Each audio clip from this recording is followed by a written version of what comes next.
Okay, a little test piece that I did just on the chopper dome, but it just shows you how the cut dome goes together.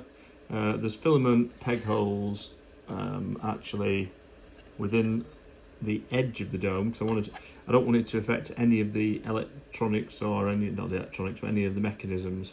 So there's holes there which are alignment pegs for your holes.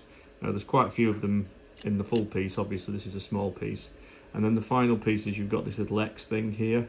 Now if you look very closely just at the edge of that, you've got two marks on the X, so it can go two different orientations. You want the marks to be either side of the line, and literally what I would do is add 2-part adhesive or whatever adhesive you want to do with the pegs, glue that together.